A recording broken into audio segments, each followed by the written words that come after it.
জি আসসালামু আলাইকুম প্রিয় Yes, sir. শিক্ষার্থীরা, তোমরা সবাই ভালো আছো? আলহামদুলিল্লাহ। আচ্ছা, এই রাতুল, মুহতাসিম, আকিবুল ইসলাম, জিয়াদ, আকিব সুলতান অর্ণব, Yes, sir. রাফিদ, তারপর আছে ইয়াসিন, সবাই মোটামুটি জয়েন করেছে, হলো 8 জন জয়েন করেছে। ওকে, তোমার মাঝখানে আহ, একটু বন্ধ ছিল 2-1 দিন। আমার কাছে মনে হচ্ছে যে একটা লম্বা একটা গ্যাপ পড়ে গিয়েছে। তো তোমরা কি বাসায় ঠিকভাবে পড়েছো? জি স্যার। আকিব সুলতান, আকিব সুলতান, রাফিদ, রাফিদ শুনতে পাচ্ছ? জি স্যার, পড়েছো পড়েছো বাসায়? জি স্যার, জি স্যার। আচ্ছা, হাসিবুল হাসান অনেক পড়েছো ঠিকভাবে? জি স্যার। আচ্ছা, জি গুড। স্যার। তাহলে আমাদের আজকের যে আলোচনার বিষয়বস্তু সেগুলোতে চলে যাই, আমাদের ক্লাসে চলে যাই।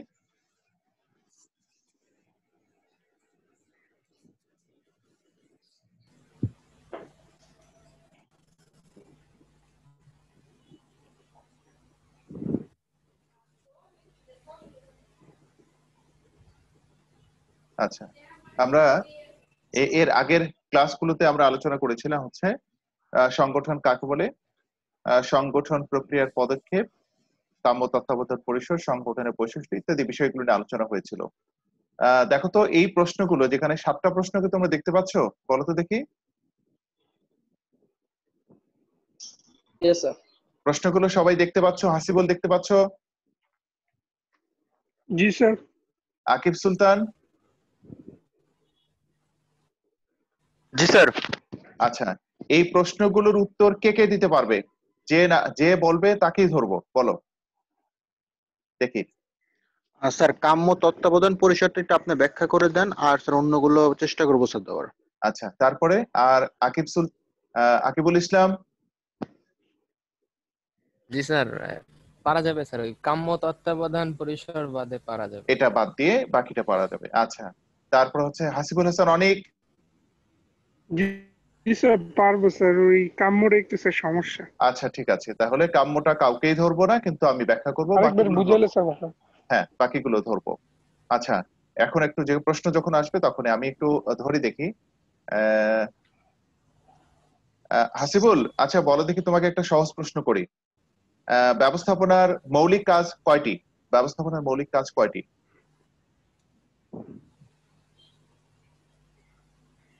ব্যবস্থাপনা? হ্যাঁ, ব্যবস্থাপনার মৌলিক কাজ কয়টি? আকিবুল ইসলাম, আকিবুল ইসলাম বলো, ব্যবস্থাপনার মৌলিক কাজ কয়টি? ঝটপট 3টি। বলো। ব্যবস্থাপনার মৌলিক কাজ 3টি না? ব্যবস্থাপনা 7টি স্যার। কে বলছে এখন? কে 7টি। বললো? রাতুল? আমি স্যার। আচ্ছা, রাতুল বলো। Yes sir. হচ্ছে ব্যবস্থাপনার মৌলিক কাজ কয়টি এবং কি কি? স্যার, ব্যবস্থাপনার মৌলিক কাজ কল্পনা 7টি স্যার। হ্যাঁ, কি কি বলতে পারবে? না। আচ্ছা, আসো দেখি আমরা না স্যার।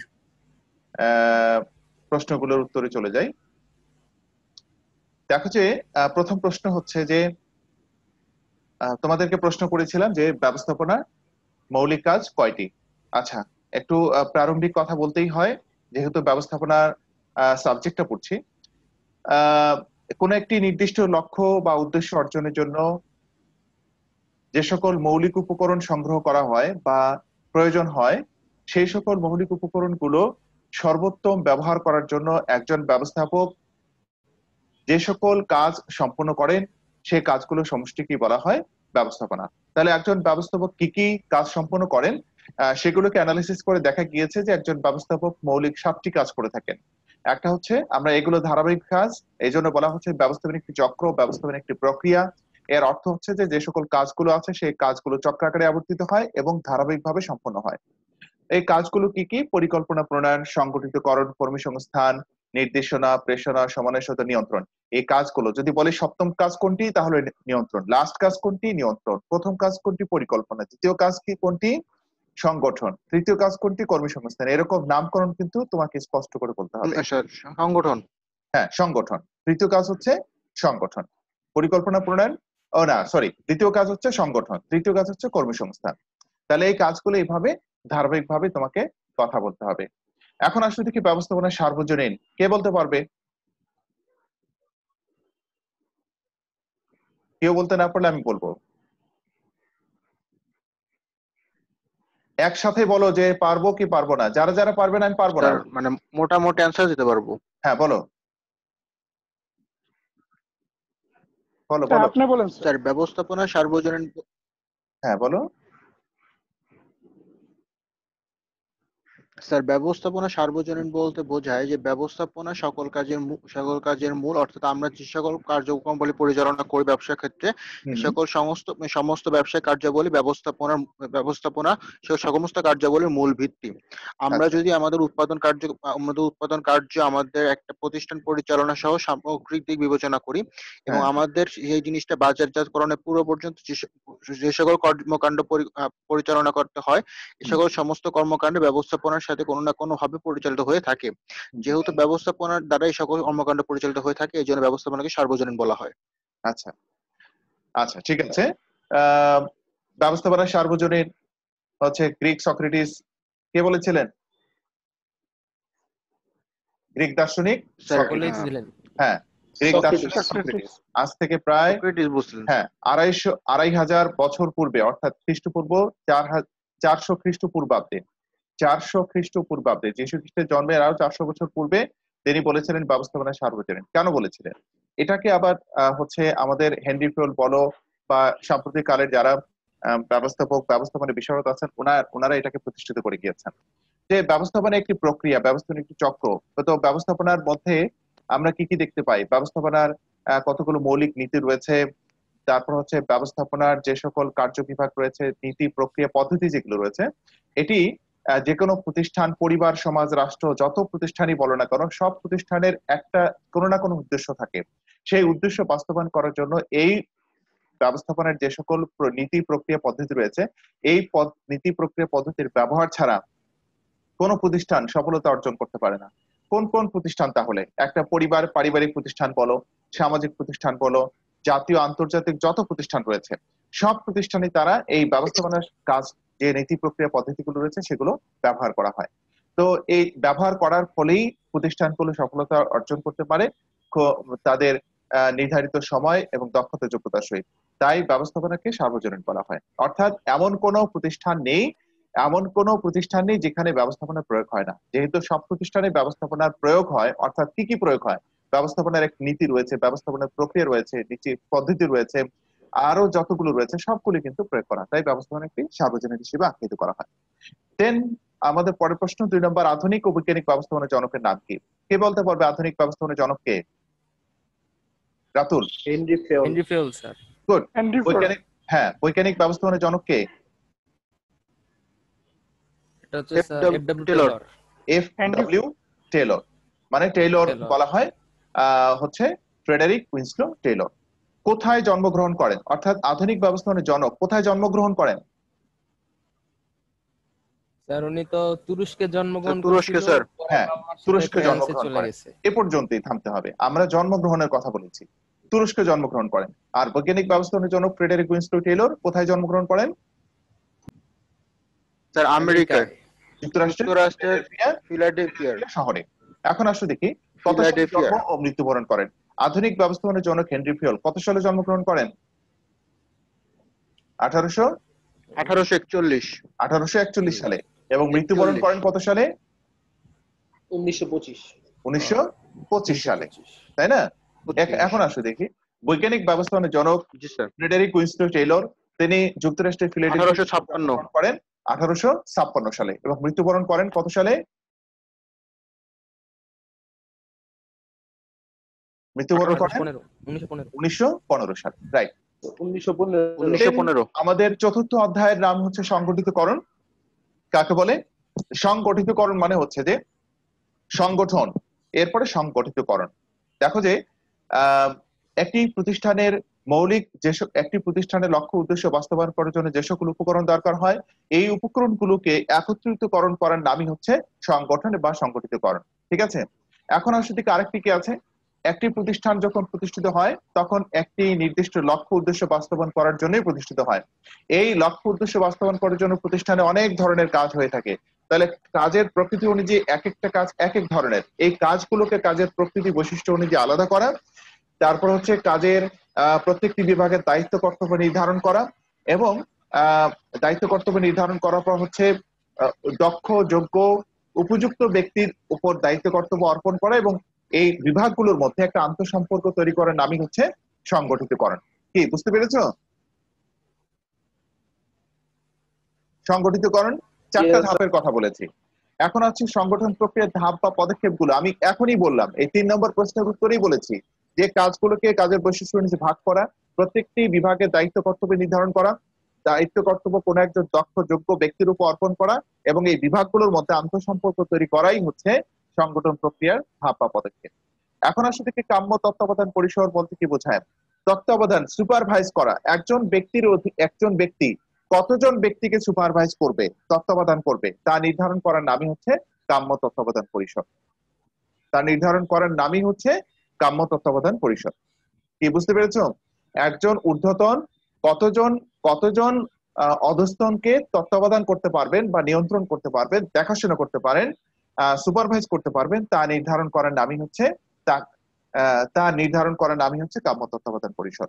যেমন হচ্ছে ধরে নাও যে এটি অনেকগুলো বিষয়ের উপর নির্ভর করে, কাজের জটিলতা, কাজের সরলতা, প্রতিষ্ঠানের আকার আকৃতি, তারপরে শ্রমিক কর্মচারীদের দক্ষতা যোগ্যতা ইত্যাদির উপর ডিপেন্ড করবে যে একজন ঊর্ধ্বতনের অধীনে কতজন অধস্তন থাকবে। কি ঠিক আছে তো?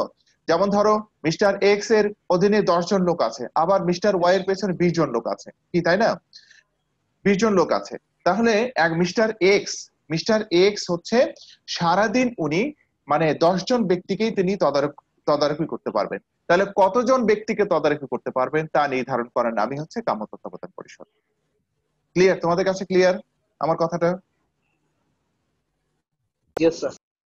আর কারো জায়গায় কোনো প্রশ্ন আছে? এই জায়গায় কারো কোনো প্রশ্ন আছে? না স্যার। ওকে, তাহলে আমরা নেক্সট ক্লাসে চলে যাই। আজকের আমাদের আলোচনার বিষয়বস্তু হচ্ছে সংগঠনের মূলনীতি, তারপর হচ্ছে সংগঠন কাঠামোর প্রকারভেদ, সরলরৈখিক সংগঠন কাঠামো, অর্থাৎ এই প্রকারভেদের মধ্যে 2টা আলোচনা আজকে করব, পরের দিন আমরা 3টা আলোচনা করব। অর্থাৎ দেখতে পাচ্ছ পর্ব 3-এ 3টা কাঠামো নিয়ে আলোচনা করব, আজকে 2টো কাঠামো নিয়ে আলোচনা করব। তাহলে চলো আজকে আলোচনায় প্রথম প্রশ্ন হচ্ছে সংগঠনের মূল নীতি। তোমরা জানো যে ব্যবস্থাপনার মূল নীতি রয়েছে, অর্থাৎ একজন ব্যবস্থাপক মৌলিক 7টি কাজ সম্পন্ন করে থাকেন। তাহলে এই 7টি কাজ একজন ব্যবস্থাপক কিভাবে করবেন তার কিছু নীতিমালা থাকা দরকার, গাইডেন্স থাকা দরকার, তাই না? সেই গাইডেন্সের কথা বলতে গিয়ে, অর্থাৎ গাইডলাইনের কথা বলতে গিয়ে 14টি নীতির কথা বলেছেন কে বলো তো দেখি? হেনরি ফিওলস। রাতুল বলো কে বলেছেন? জিয়াদ? হেনরি ফিওল। আচ্ছা জিয়াদ বাবা শুনতে পাচ্ছ?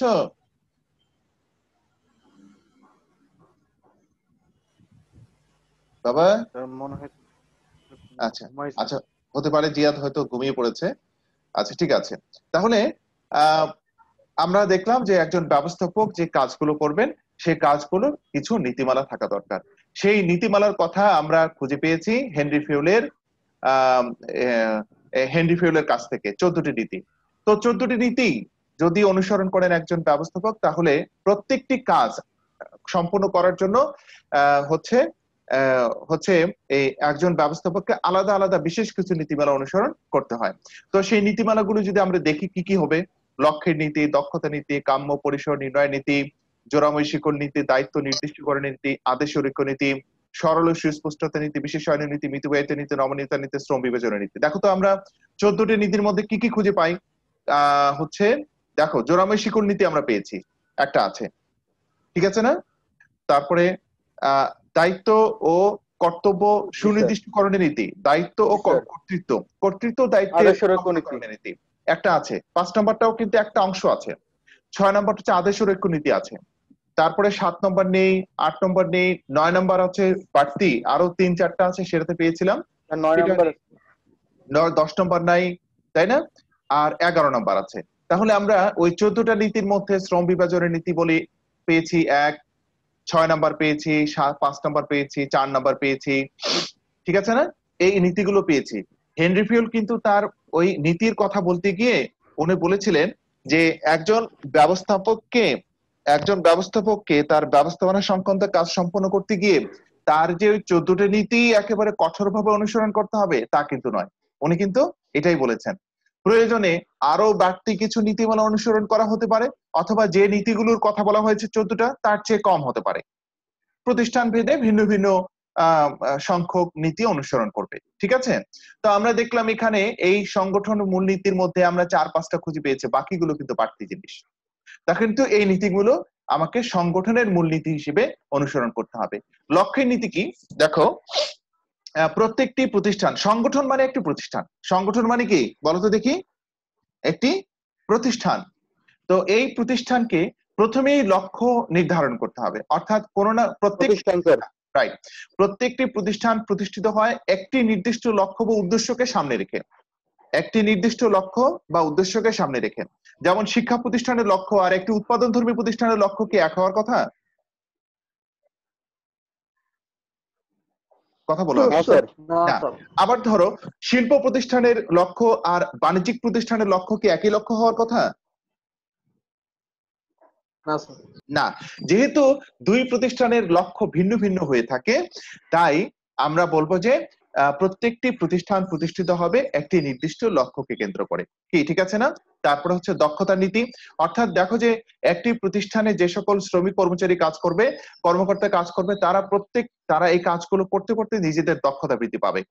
দক্ষতা বৃদ্ধি করতে হবে, এমনটার জন্য না হয় যে কাজ 12 বছর ধরে করছে কিন্তু তার মধ্যে দক্ষতা বৃদ্ধি করছে না। কি তোমরা কি বুঝতে পারছো? আচ্ছা বলো দেখি, একই কাজ যদি একজন লোক বারবার করে তার দক্ষতা বৃদ্ধি পায় না কমে? বৃদ্ধি পায়।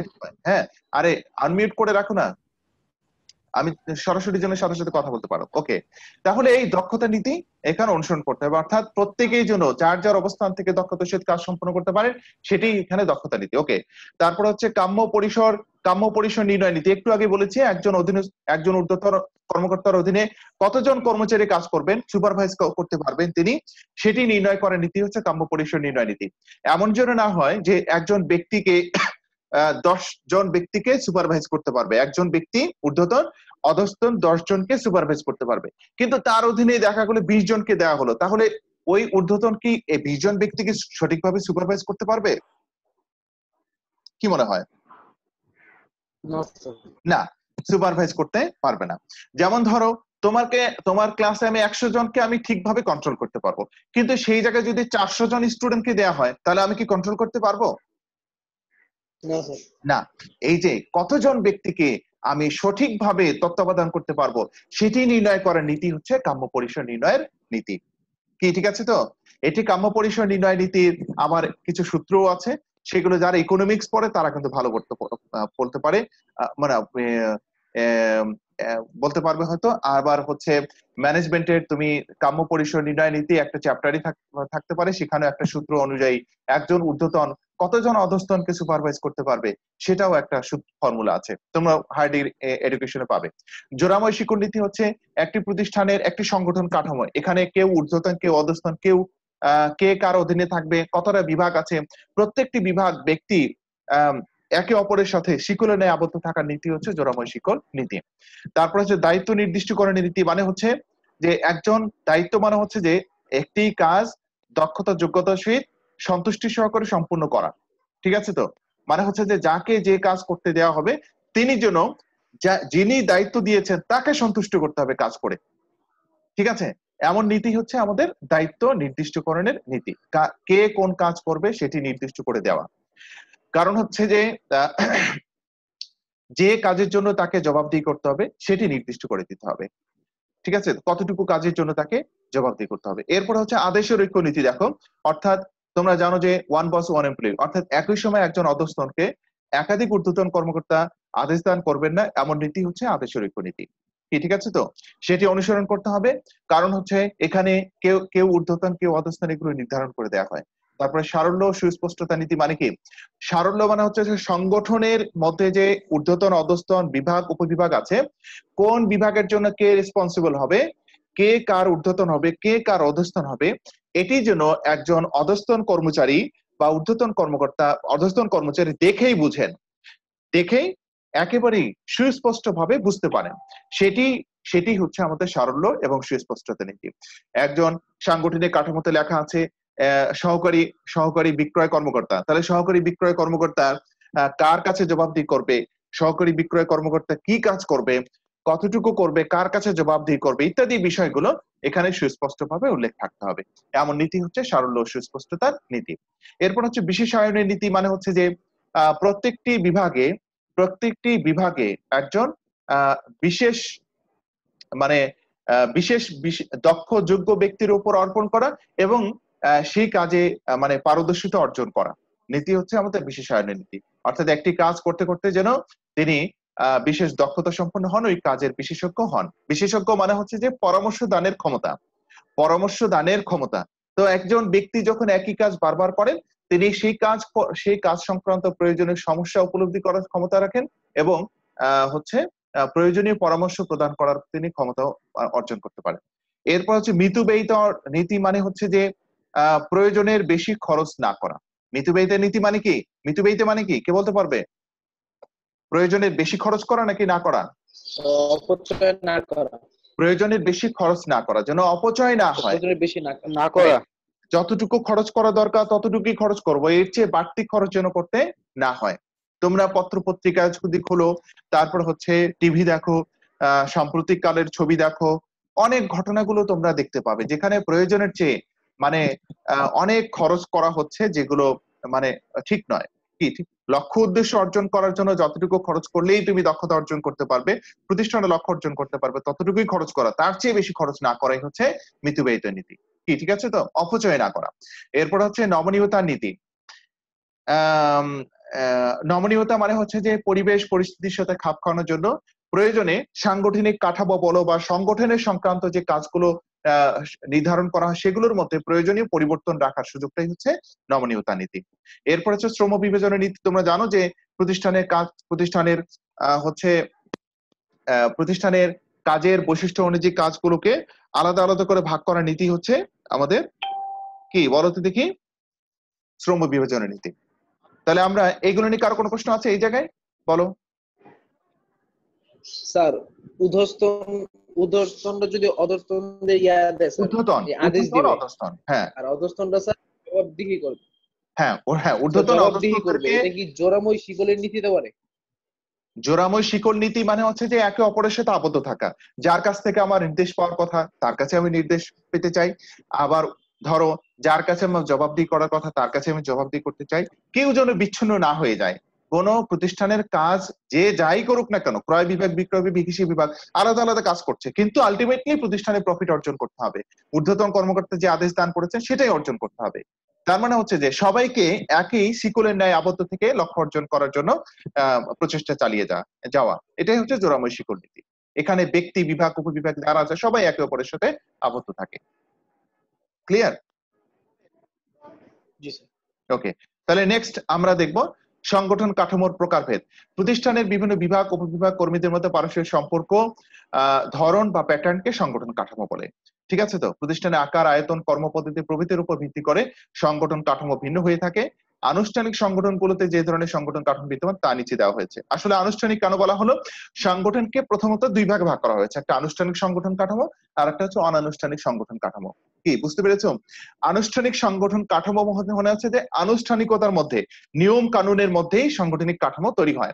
আর অনানুষ্ঠানিক হচ্ছে যে কি, যে এটার মধ্যে কোনো নিয়ম কানুন প্রযোজ্য নয়, কোনো নিয়ম কানুন প্রযোজ্য নয়। তাহলে আনুষ্ঠানিক সংগঠন কাঠামো কাকে বলে?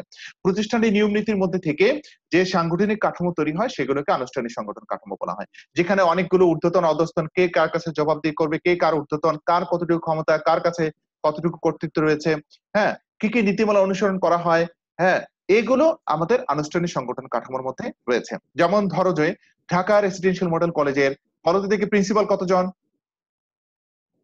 একজন। ভাইস প্রিন্সিপাল কতজন? 4 জন, তাই না? আমাদের গভর্নিং বডিতে সদস্য 4 জন। এগুলো আমাদের সাংগঠনিক কাঠামোর মধ্যে রয়েছে। এখন বলো দেখি, চাইলে কি আমরা এখন এই সাংগঠনিক কাঠামো পরিবর্তন না করে কি আমরা 10 জন ভাইস প্রিন্সিপাল নিতে পারবো? না স্যার। না। আমাদের বলো দেখি, আমার প্রতিষ্ঠান অনেক বড় না ছোট? বড় স্যার। অনেক বড়। তাই বড় বলে ভাইস প্রিন্সিপালের সংখ্যাটা বেশি না কম? বেশি স্যার। বেশি। আবার ধরো যে অন্য একটা প্রতিষ্ঠান যেখানে একজন ভাইস প্রিন্সিপাল থাকে, একজন প্রিন্সিপাল থাকে, কি ঠিক কিনা বলো তো দেখি? রাইট। ওই প্রতিষ্ঠানগুলো বড় না ছোট? ছোট।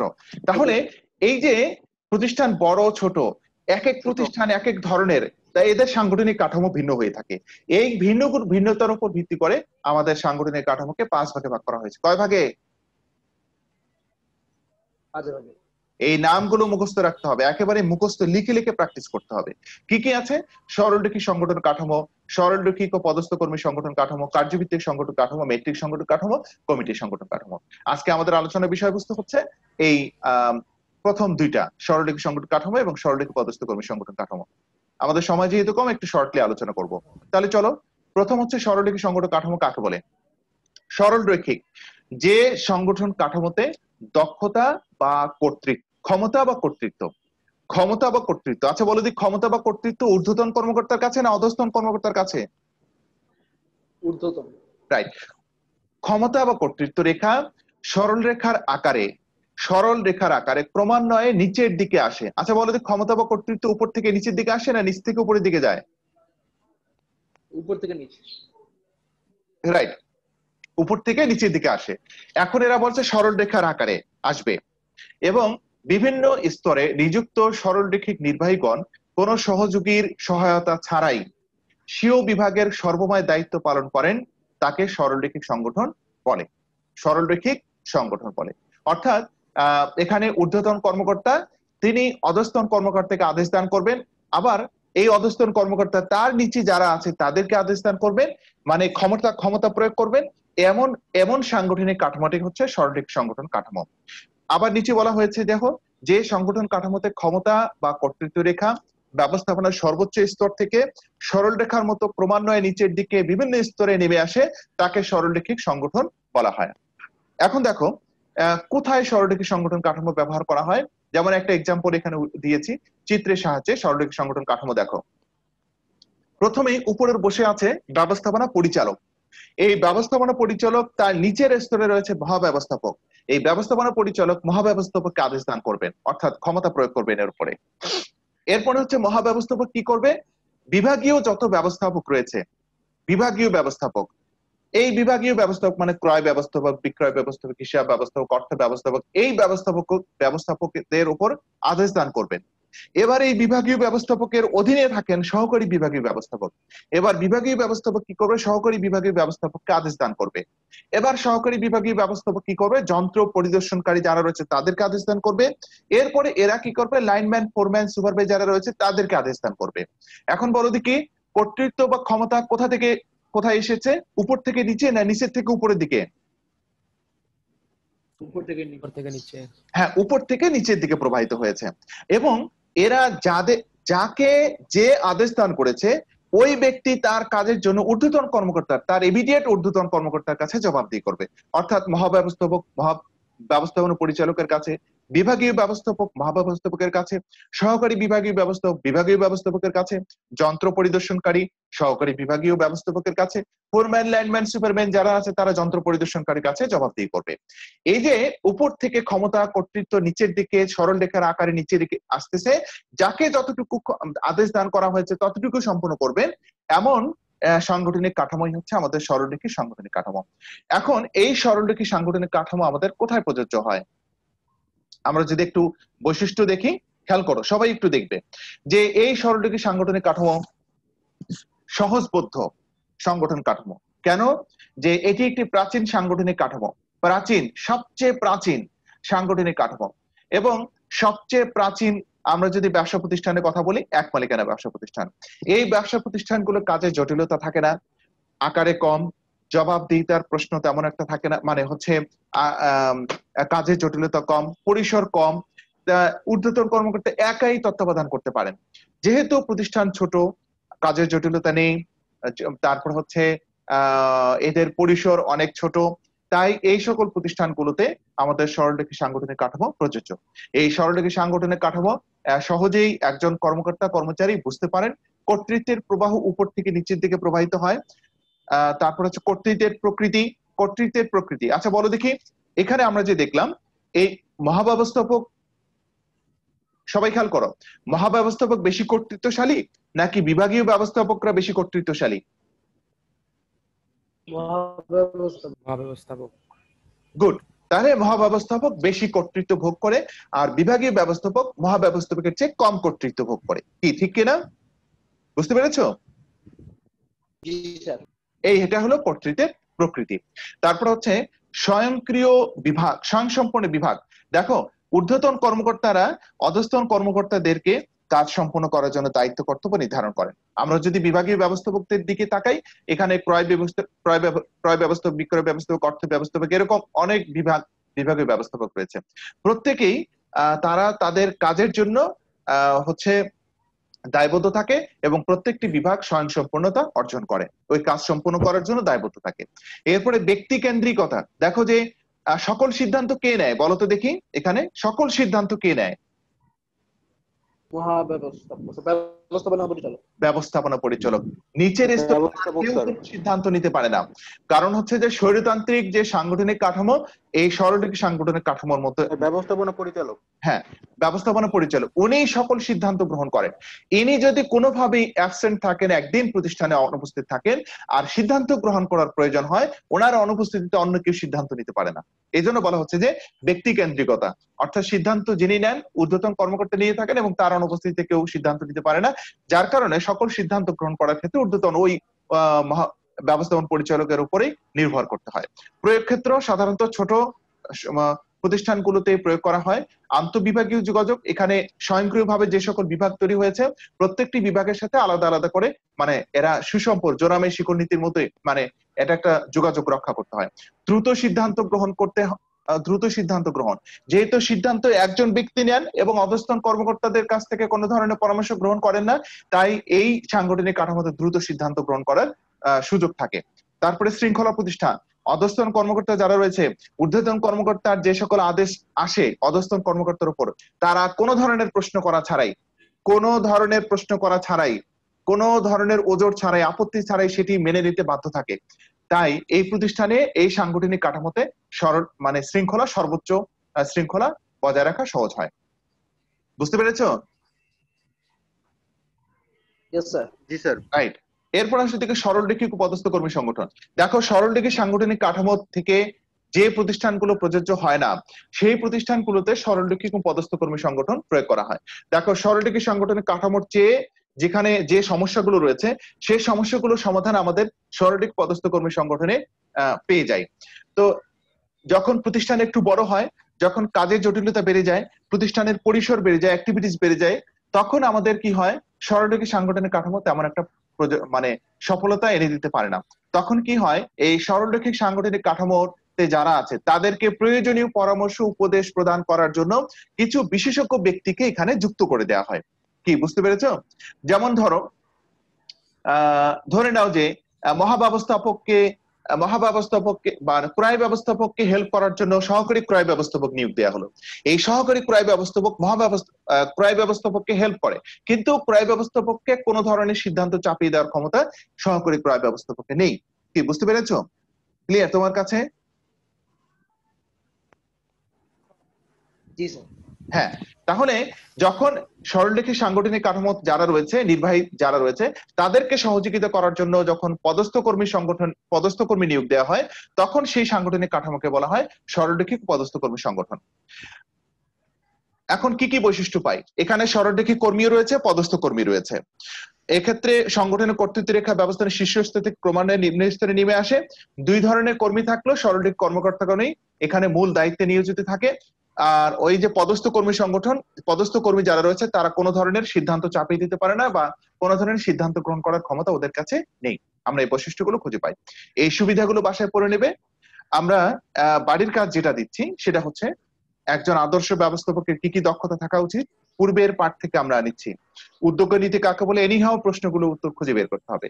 সাংগঠনিক কাঠামো কত প্রকার ও কি কি, সরলরৈখিক সংগঠন কাঠামো কাকে বলে, সরলরেখ পদস্থ কর্মী সংগঠন কাকে বলে। ঠিক আছে, তোমরা আগামীকালকে কিন্তু ক্লাস আছে, আজকের ক্লাস কিন্তু এখানে রেডি করতে হবে বাসায় আজকেই। আগামীকালকে কিন্তু অনেকগুলো প্রশ্ন করবো এখান থেকে, অর্থাৎ সরলরৈখিক সংগঠন কাকে বলে